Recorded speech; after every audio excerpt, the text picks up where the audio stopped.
기도했사옵나이다. 아멘. 말씀과 삶이 따로 묶어져서는 안 됩니다. 말씀과 삶이 하나의 아들, 상과 예배가 하나로 드려지는 그리스도인들의 삶을 하나님이 기뻐 받으십니까? 그렇게 순종하게 되기를 축원합니다. 찬송가 특성 가사대로 길을 걸을 때도 예배하듯 걸어라. 저와 여러분이 삶의 현장에서 가정에서나 일터에서나 모든 삶을 살아갈 때에도 어떻게 하라? 예배하듯 살아가라. 이것이 우리의 경건의 훈련이고 경건함의 삶의 자세임을 믿으시기 바랍니다. 진정 그리스도의 대속의 피, 그 피 공로로 구속함을 받았고 새 언약의 후손이 된 성도들은 그 이름에서뿐만 아니라 어떤 이름이요? 예수 그리스도.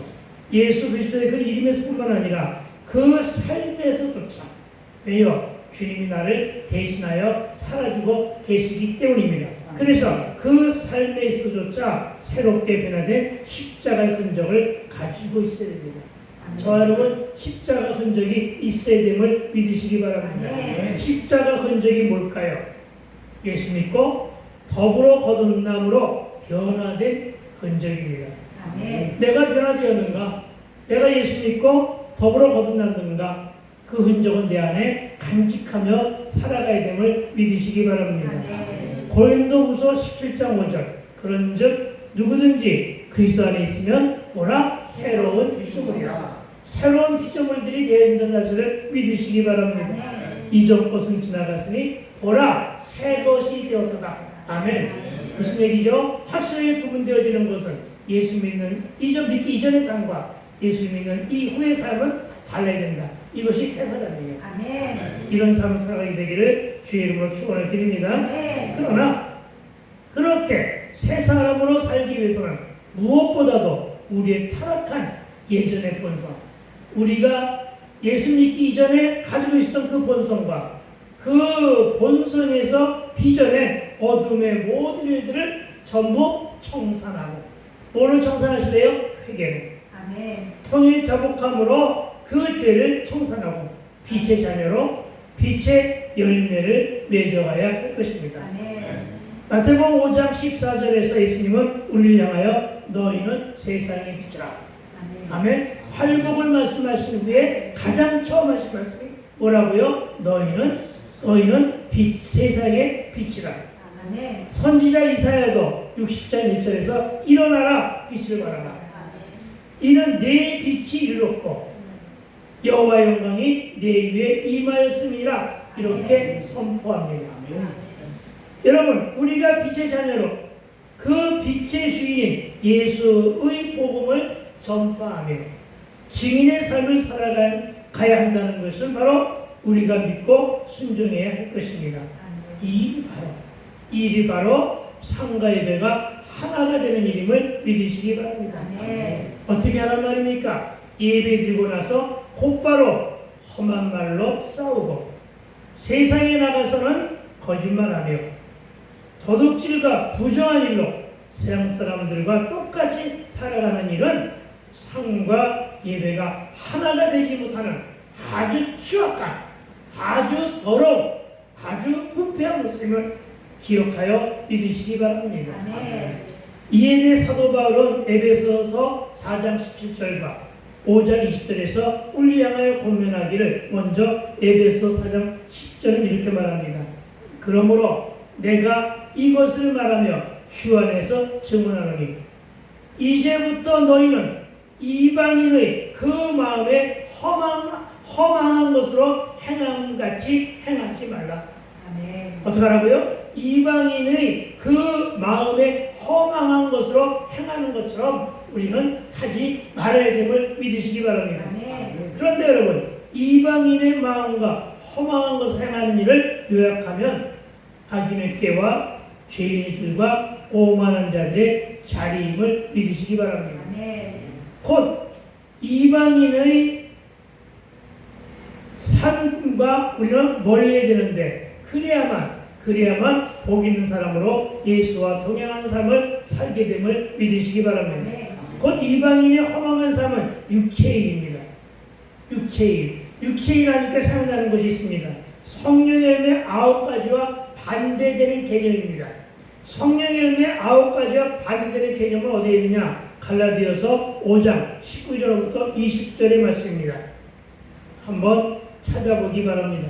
집에 가서 읽어보라고 하면 여러분은 결단코 안 읽어볼 사람들이니까 반드시 시간에 찾아서 함께 읽기를 바랍니다. 갈라디아서 5장 19절로부터 21절 22절 말씀부터는 성령의 9가지 열매니까 그것도 꼭 읽어주시고, 오늘은 갈라디아서 5장 19절부터 21절의 말씀입니다. 찾으셨으면 아멘. 자, 이렇게 말합니다. 육체인은 분명하니 곧 음행과 더러운 것과 호색과 우상 숭배와 주술과 원수 맺는 것과 분쟁과 시기와 분냄과 당 짓는 것과 패거리 짓는 걸 말합니다. 분열함과 이단과 투기와 술 취함과 방탕함과 또 그와 같은 것들이라. 여러분 쭉 읽어보니까 내 삶의 모습 속에서 얼마나 많은 부분이 여기에 해당하는가를 알 수가 있겠죠. 여러분 정말로 이것에서 벗어나야 됩니다. 이것이 바로 이방인들의 삶의 행태입니다. 이것이 바로 이방인들의 마음의 상태입니다. 음행하는 것, 더러운 것, 호색하는 것, 우상숭배와 주술과 원수 맺는 것과 분쟁과 시기와 분냄과 당 짓는 것과 분열함과 이단과 투기와 술 취함과 방탕함과 또 이와 비슷한 것들이라. 전에 너희에게 경계하고 같이 지금도 경계하노니. 이런 일을 하는 자들, 어떤 자들? 지금 우리가 방금 읽은 성령의 9가지 열매와 반대되는 개념, 이방인들이 하는 짓거리를 행한 자들은 어떻게 한다고요? 하나님의 나라를 유업으로 받지 못할 것이겠습니다. 아멘. 하나님 나라의 유업은 어디입니까? 그렇죠, 천국이에요. 하나님 나라의 유업은 어디라고요? 천국이에요. 천국을 얻지 못할 것이다. 여러분이 백날 첫날 입술로 주여하자 하고 떠들고, 여러분이 백날 첫날 예배하며 여러분이 그렇게 살아도 이와 같은 일을 하게 되면 하나님 나라의 유업은 받지 못할 것이다. 이 사실을 여러분이 반드시 기억하여 정말 선한 열매를 맺는 언어만 사용하시고 선한 열매를 맺을 수 있는 행동만 하시게 되기를 주임으로 축원을 드립니다. 지금 이 시대를 살아가는 많은 정교인들이 그리스도인이라고 칭하면서 이렇게 살아가고 있는데, 저와 여러분과 이 땅에 참으로 많은 그리스도인들은 이런 자리에서 어떻게 하라? 떠나가라. 이런 자리에서 어떻게 하라? 떠나가라. 싫어요? 이런 자리에서 어떻게? 떠나가라. 떠나가게 되길 주님으로 축원드립니다. 그리고 또 에베소서 5장 20절은 이렇게 말합니다. 범사에 우리 주 예수 그리스도 이름으로 항상 아버지 하나님께 감사하며 아멘. 아멘. 우리가 할 일은 감사뿐이라는 거예요. 아멘. 삶의 현장에서 늘 감사로 살아가는 것이 삶과 예배가 하나가 되는 것임을 믿으시기 바랍니다. 아멘. 그렇습니다. 우리가 이 말씀을 겸허히 받들며 순종해야 할 것입니다.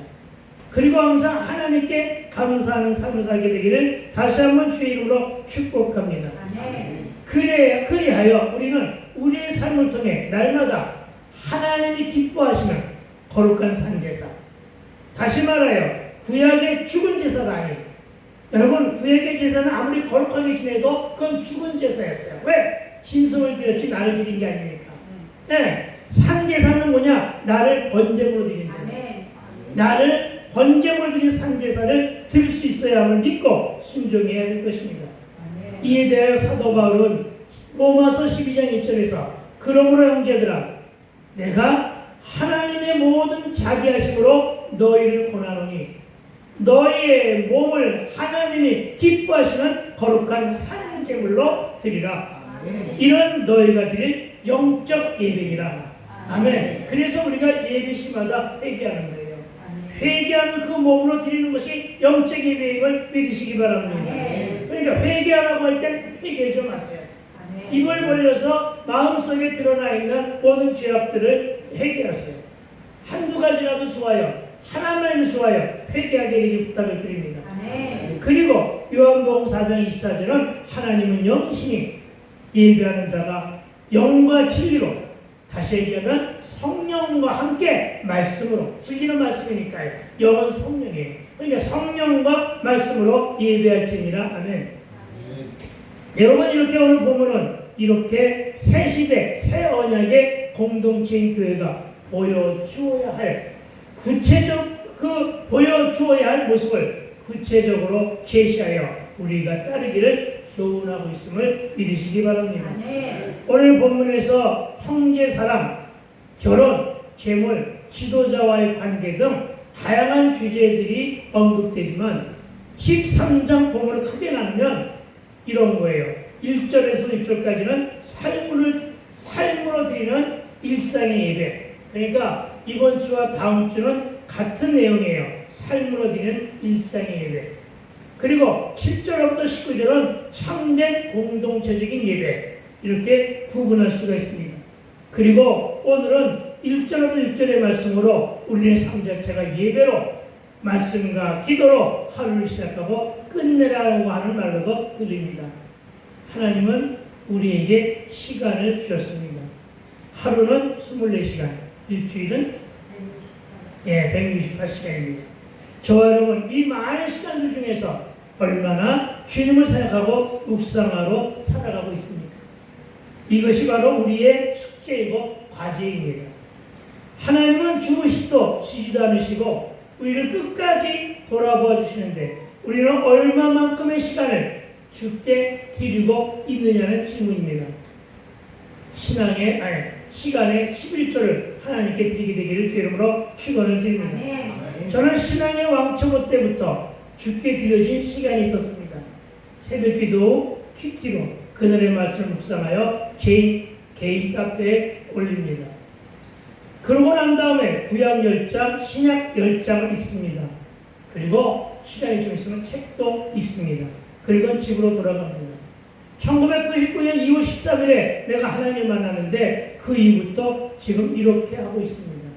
이것은 내 자랑이 아닙니다. 이 일은 이미 습관이 되어 있고 하나님께 드린 약속이라 외부 일정이 없는 한은 반드시 꼭 지키려고 노력한 지 여러 해가 지났습니다. 여러분, 이것이 바로 제가 삶으로 드리는 일상과 예배에 대한 나의 순종입니다. 여러분은 무엇으로 순종하겠습니까? 그러나 여러분 꼭 이렇게 하라는 말은 아닙니다. 그러나 내가 이렇게 하니까 여러분도 한번 이 중에서 좋은 것은 따라하게 되기를 주의 이름으로 부탁을 드립니다. 여러분의 방식으로, 여러분의 형편에 따라 여러분도 삶으로 드린 일상 예배에 순종하게 되길 다시 한번 축원합니다. 여러분, 아무 일도 안 하면 아무 일도 일어나지 않습니다. 결단코 땀 흘림의 대가는 분명히 있는데 여러분, 땀 흘리지 않으면 열매가 없듯이 우리가 주를 향하여 아무 일도 안 하면 아무 열매도 나타나지 않음을 믿으시기 바랍니다. 땀 흘리고 심는 손길에 30배, 60배, 100배를 주시는 분은 하나님의 경제학입니다. 하나님의 계산법입니다. 하나님은 우리에게 우리가 땀을 흘리며 심는 것에 30배, 60배, 100배를 주십니다. 이게 하나님의 경제학이라고요. 하나님은 심는 손길을 결단코 외면하지 않습니다. 물질로도 심어야 되겠지만 가장 많이 심어야 될 것은 시간의 11조, 땀의 11조, 헌신의 11조, 구제와 구원의 11조, 모든 것이 해당이 됨을 믿으시기 바랍니다. 여러분, 하나님의 계산법을 잊지 마시고 무더운 옥수기에도 게으름을 피우지 말고 열심히 일함으로 많은 열매 맺게 되기를 주의 이름으로 축원합니다. 여러분, 내가 기도 안 하면 이 사실을 누가 먼저 할까요? 주님이 먼저 하십니다. 그분이 살아계시기 때문이고, 그리고 그분은 내가 기도자로 돌아오기를 기다리십니다. 나만 그런가? 여러분도 그렇습니다. 여러분도 마찬가지라는 것입니다. 기도가 무엇이라 했습니까? 기도가 무엇이라고 말했습니까? 기도는 내가 다음 시간에부터는 이름을 지적하면서 물어볼 거야, 이제. 알아서 해. 기도는 무한한 약속이다. 아멘. 그 말 그대로 다음 시간에 내가 이름을 지적해서 물어볼 테니까. 하나씩. 기도는 뭐라고요? 무한한 약속이다. 하나님께서 그 약속을 이루시기 위하여 우리의 기도를 기다리시는 분임을 믿으시기 바랍니다. 아멘. 기도를 조금 오래 하다 보면 미사일로부터 만들어지고 성경문이도 생각이 납니다. 그러나 초보 신자는 그렇게 안 해도 됩니다. 어린아이가 젖을 어린아이가 배가 고플 때 그가 입도 떼지 않은 아이가 혀도 안 들어가는 아이가 막 태어난 아이가 엄마 배고파 죽겠으니까 젖 좀 주세요 이렇게 부르지 않잖아요. 마찬가지입니다. 모든 초보 신자는 유아기를 지나게 되어 있습니다. 유아기 때는 그냥 울면 됩니다. 어린아이가 그냥 울면 엄마가 알아서 젖을 물립니다. 아이는 그냥 웁니다. 엄마가 알아서 기저귀 갈아줍니다.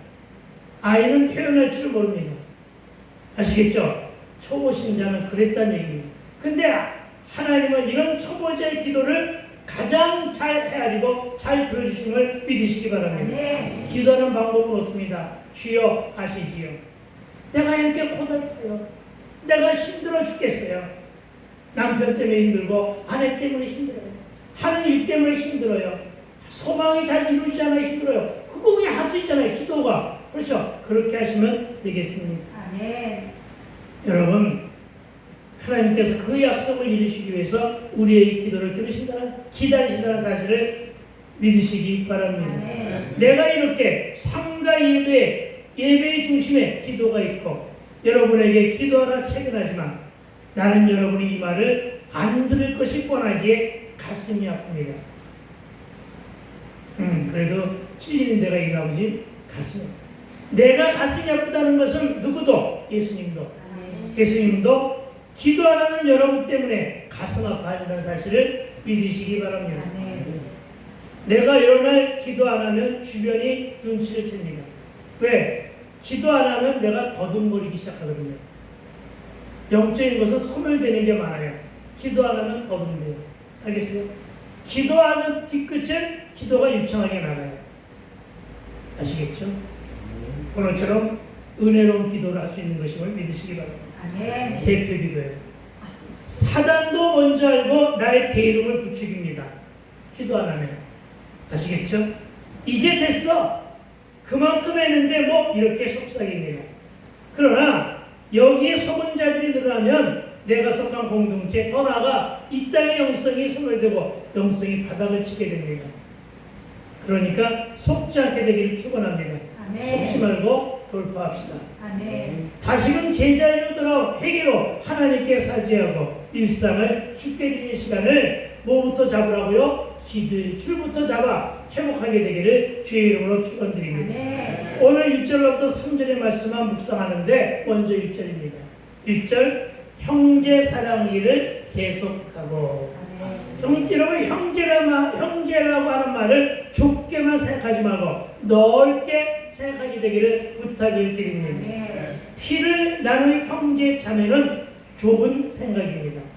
그러나 넓게 생각하면 신앙과 믿음의 공동체, 즉 주님의 피값으로 구원받은 형제 자매들, 더 나아가 아직 돌아오지 않은 세상의 형제 자매들까지, 즉 내 이웃들을 말하여 내 이웃입니다.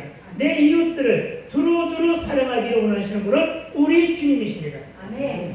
주님의 명령이기 때문입니다. 아멘. 주님은 믿는 자들 외에 온 우주 만물의 하나님이십니다. 아멘. 하나님은 이 땅의 우주 만물의 주인이심을 믿으시기 바랍니다. 아멘. 믿지 않는 자들도 요한복음 3장 10절에서 하나님이 세상을 어떻게? 이렇게 사랑하사. 그 이렇게 범주 안에는 다 속해 있음을 믿으시기 바랍니다. 이렇게 범주 안에는 하나님이 지으신 세상 만물이 여기에다 포함되는 것임을 믿으시기 바랍니다. 그렇습니다. 여러분, 십계명의 중심이 사랑입니다. 예수님이 주신 세계명 또한 사랑입니다. 성경에는 이 사랑이라는 말씀이 곳곳에 도배되듯 기록되어 있습니다. 특히 사복음서에는 성경은 사랑의 복음이라 할 정도로 사랑이 강조되어 있습니다. 그 많은 사랑의 복음 중 한 말씀, 두 말씀만 소개하면 바로 사랑장이라고 이름 짓는 고린도서 13장 13절 이렇게 말합니다. 그런즉 믿음, 소망, 사랑, 믿음, 소망, 사랑 이 세 가지는 항상 있는 것인데 그 중에 제일은 사랑이라. 아멘 할렐루야. 또 하나는 고전 13장 1절에서 내가 사람의 방언과 천사의 말을 할지라도 뭐가 없으면 사랑이 없으면 사랑이 없으면 소리나는 구리와 울리는 꽹과리가 된다는 사실을 믿으시기 바랍니다. 모든 사명, 모든 사역을 감당할 때는 사랑으로 하라는 것입니다. 그러나 우리는 사랑을 몰랐었습니다. 그런데 요한일서 4장 10절부터 11절 중 10절입니다. 이렇게 말하고 있습니다. 사랑은 여기 있으니 우리가 하나님을 사랑한 것이 아니요. 그렇습니다. 우리가 하나님을 사랑한 것이 아니라 하나님이 우리를 사랑하사 우리 죄를 속하기 위해 화목제물로 그 아들을 보내셨습니다. 아멘. 그러니까 하나님이 왜 예수를 이 땅에 보내셨다고요? 우리를 사랑하기 때문에 자기 아들을 희생제물로 드렸다는 거예요. 그러니까 사랑에는 반드시 뭐가 따른다? 희생이 따라요. 아시겠습니까? 사랑에는 뭐가 따라요? 희생이 따라요. 희생 없는 사랑은 있을 수가 없어요. 이것을 믿으시기 바랍니다. 그러니까 사랑하는 사람이 도움을 요청하면 짜증내지 말고 달려가세요. 이것이 바로 하나님이 우리를 향한 사랑임을 기억하시기 바랍니다. 사랑의 품사가 뭘까요? 사랑은 동사입니다. 그래서 사랑은 명령입니다. 동사이기 때문에. 동사는 행동이잖아요. 동사는 순종으로 이루어지는 거잖아요. 그래서 사랑은 동사입니다. 사랑은 명사가 아니라고요. 사랑은 동사입니다. 사랑은 명령입니다.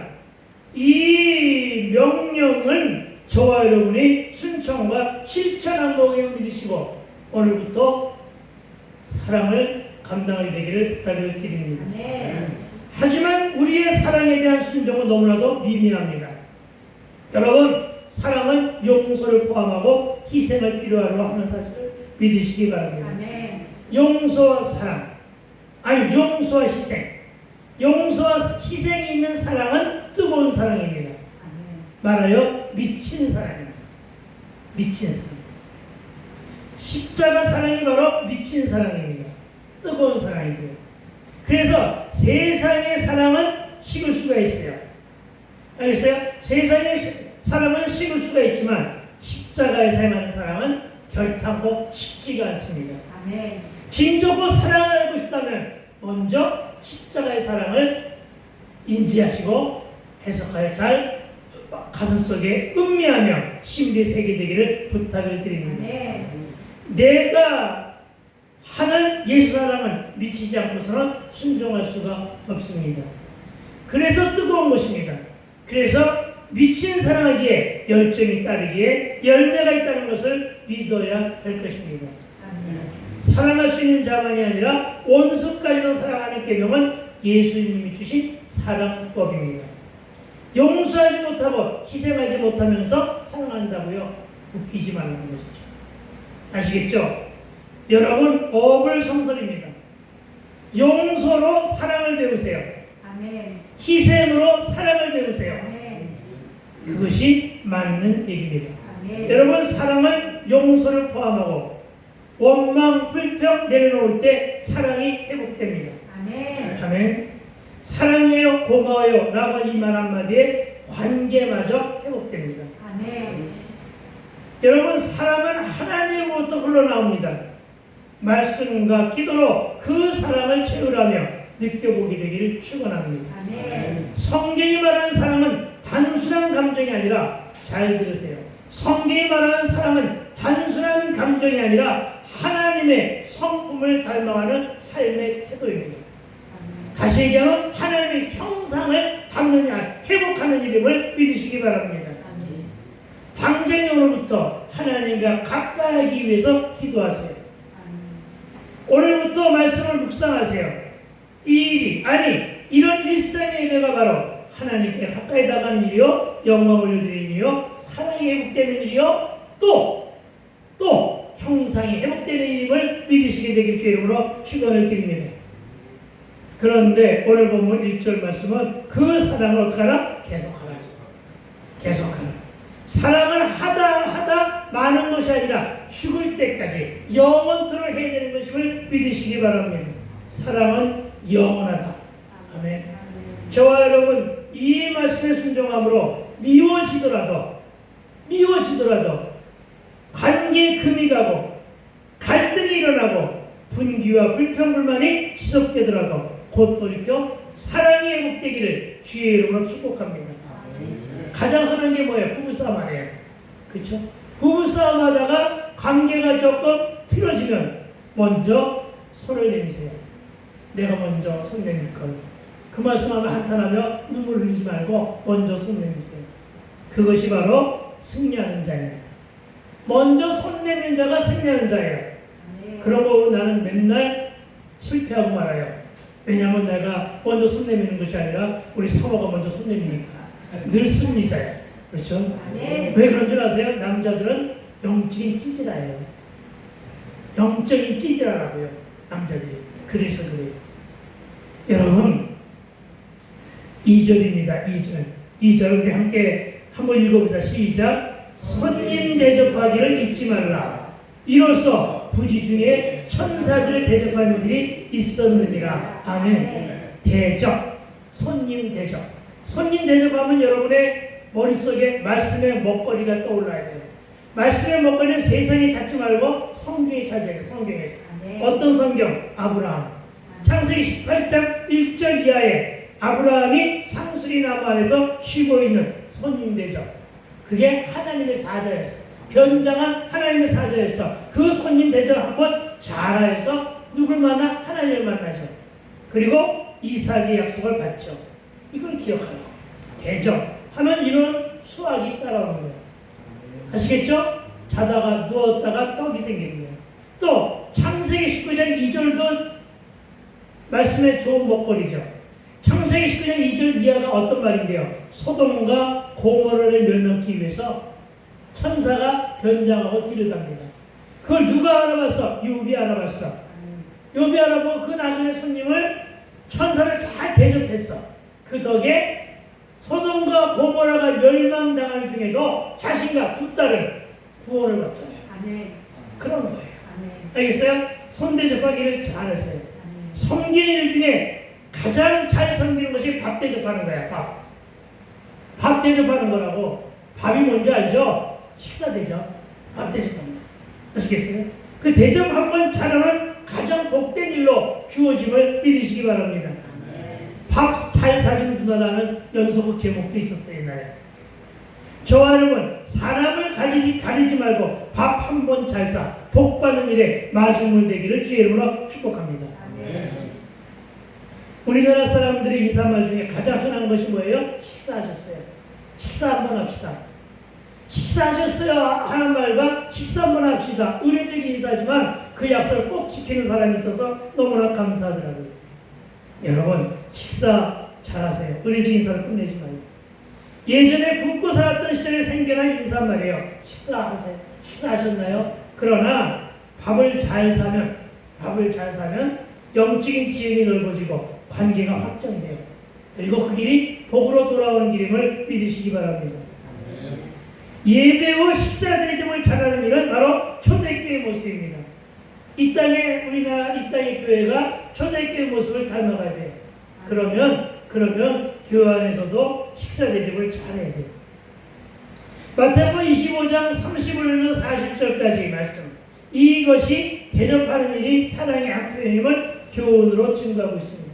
시간이 좀 가도 우리 이 말씀 찾아봅시다. 마태복음 25장 35절로 40절.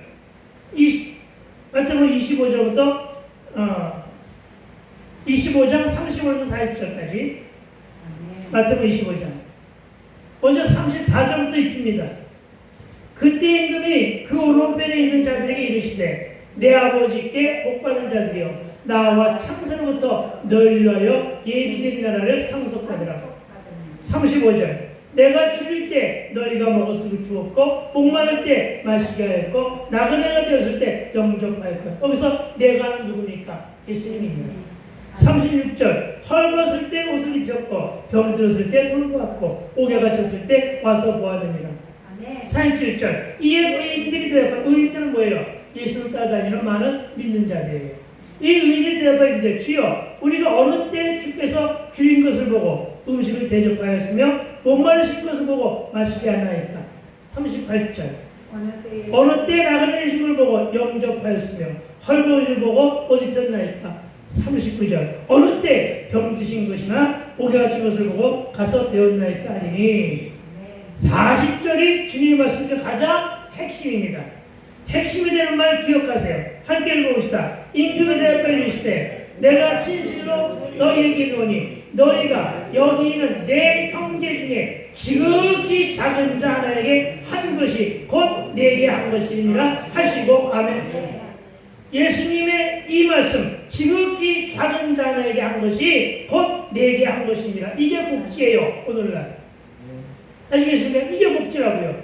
오늘날 알겠습니까? 네. 고아와 가부와 나그네가 지극히 작은 자잖아요. 소외당한 자잖아요. 이것이 지극히 작은 자예요. 그 하나에게 한 것이 곧 예수님께 한 거예요.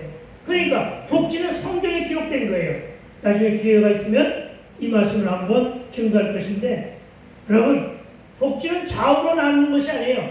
복지는 미국이 가장 잘 돼 있잖아요. 그렇죠?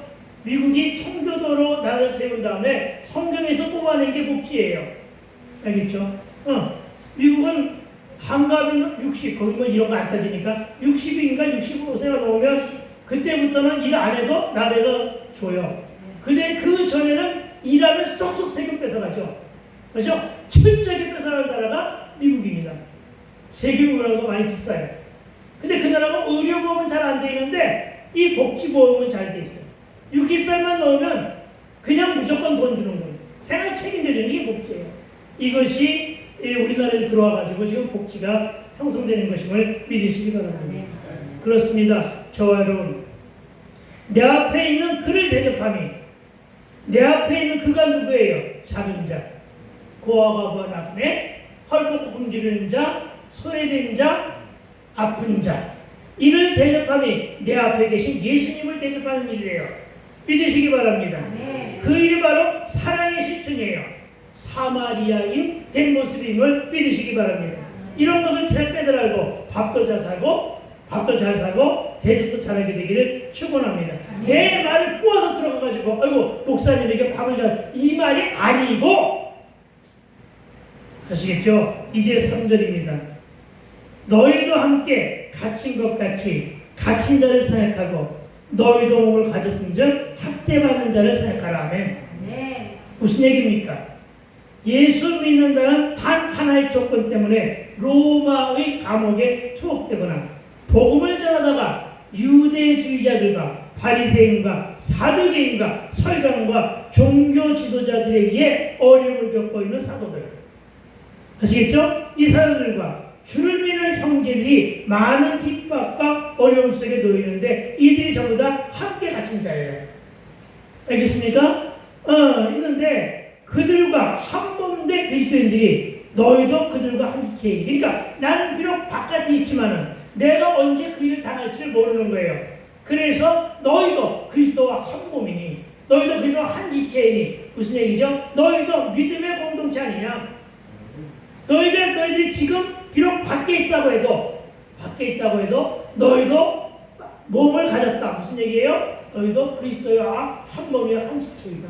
그러니까 외면하지 말고 모른 척하지 말고 어떻게 하라고요? 학대받는 자를 생각하라. 생각하라고 합니다. 생각합니다.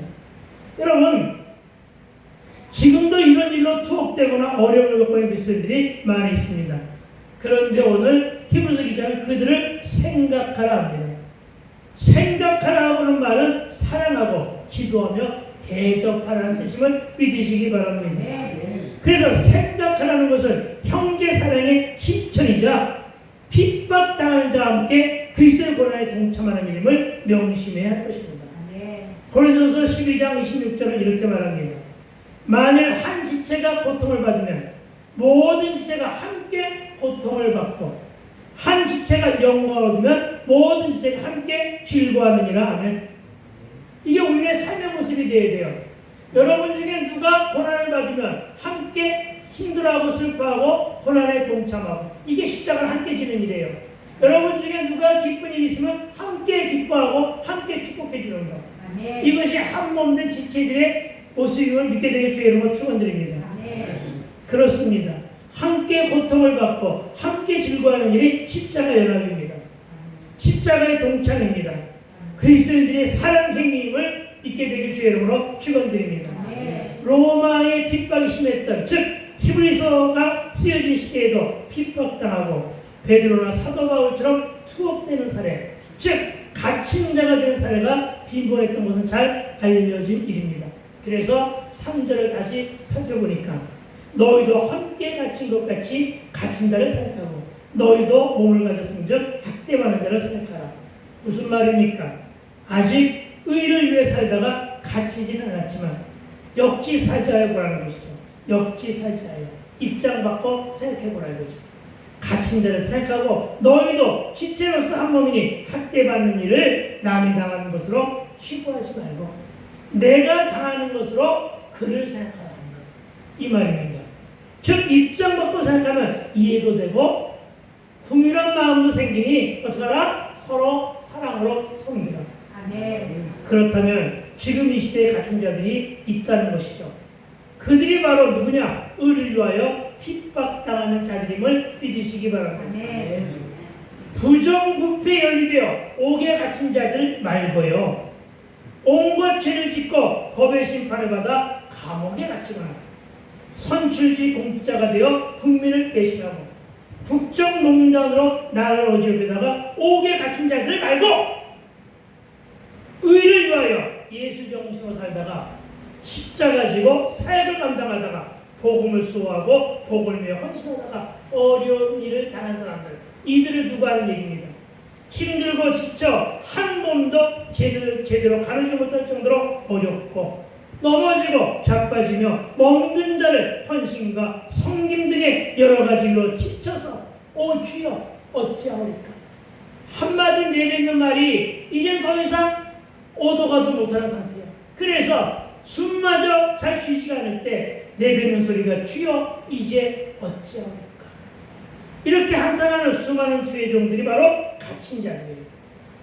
아멘. 아멘. 그리고 히브리서 기자는 이런 자들을 생각하라 이렇게 말하고 있는 것임을 믿으시기 바랍니다. 아멘. 그런데 히브리서 기자는 3절에서 너희도 몸을 가졌은즉 이렇게 말하므로 자신도 몸을 가진 자라 고백합니다. 그리고 이 말은 자신도 그리스도와 한 몸 된 지체라는 고백이고 너희도 믿음의 신앙 공동체요, 예수의 피값을 산 형제 자매들인데 그 지체가 손상을 당하고 학대받아 힘들어하며 고난을 받으면 모른 체 하지 말고 궁휼한 마음으로 품고 먼저 기도하게 되길 주님은 축원드립니다. 아멘. 여러분 어떠한 지역의 교회가 이런 분란이 가장 많았었느냐? 고린도 교회예요. 알겠어요? 그래서 사도 바울이 고린도 교회를 중심으로 자기가 개척하거나 자기가 세운 교회들에게 일일이 로마 감옥 안에서 편지를 보내기 시작한 거예요. 그 중에서 히브리서가 해당이 되느냐 안 되느냐고 하는 건 아직 신학적인 논쟁이지만은 히브리서가 요즘에는 거의 사도 바울이 쓴 것이라고 말하고 있어요. 여러분 기억하십시오.